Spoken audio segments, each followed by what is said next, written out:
Once you've decided what dishes you want to sell, the next big step is fixing the right price for your dishes.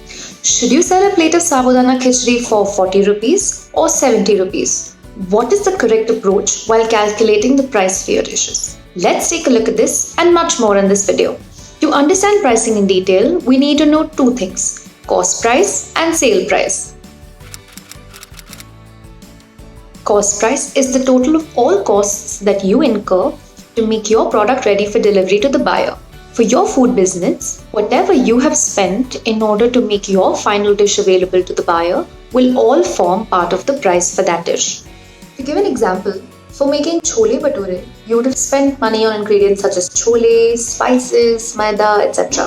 And then some additional amount on gas and electricity. Once the dish is made, there are various other expenses that you may incur before you can actually deliver the final product to the buyer. These could be related to packaging, aluminium foils, carry bags, etc. Then there are delivery charges for getting the food delivered to the buyer. These are some obvious costs that go into preparing the final dish on your menu. Depending on the nature of your food business, there could be other costs as well. Once you quantify the value of these items broadly, you arrive at what is called the cost price of that dish. But the question still remains: how much should you be selling it for? Sale price of a dish is the price at which you decide to sell to your buyers. Now you know how much the dish would cost to deliver to the buyer. But that is the bare minimum that you would charge for your dish. To make sure that your food business is not running under a loss, you should add a certain margin over and above the cost price of the dish. This is what we call the profit margin. Let's say it costs 40 rupees for you to prepare a plate of pav bhaji. Then what should you be selling it for? So your profit could be 30 rupees or 30% or whatever else you think you should be earning over and above the cost of the pav bhaji. It is also for the hard work that you put into the preparation of your dish.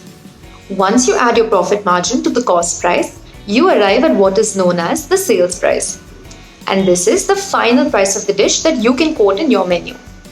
It is extremely important that you fix your sale price correctly to make sure that you don't end up spending more than you earn. Now, here are some additional guiding factors that you could keep in mind. Just ask yourself and to others in your family how much they are willing to pay for the dish if they are buying it from another seller. In most cases, you will find your answers based on what they respond.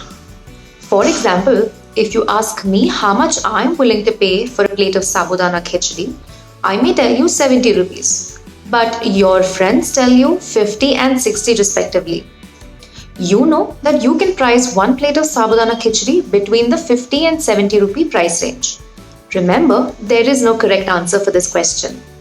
It really depends on how good your khichdi is and the quantity that you are serving your customers.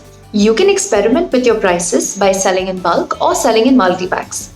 For example, if you're selling one cupcake for 50, you can consider selling 2 cupcakes for 90 rupees and 3 cupcakes for 130 rupees. The price being offered by other food businesses in your area. If you feel your sale price should be say 200 rupees, but other food businesses are selling the same dish for 100 rupees, you may end up getting no orders. In such cases, you may have overestimated your cost price or added a really high profit margin. So do check that again.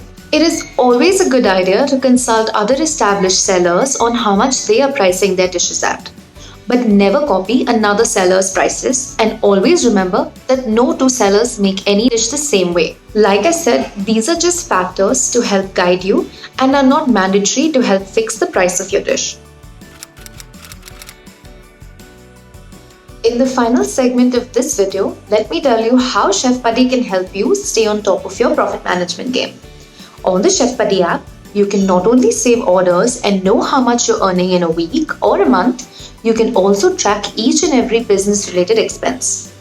It is extremely simple to add or delete an expense. Once you add a new expense and start saving all your orders regularly, you can very easily know how much profit you have earned so far. We hope you found this video useful. See you next time.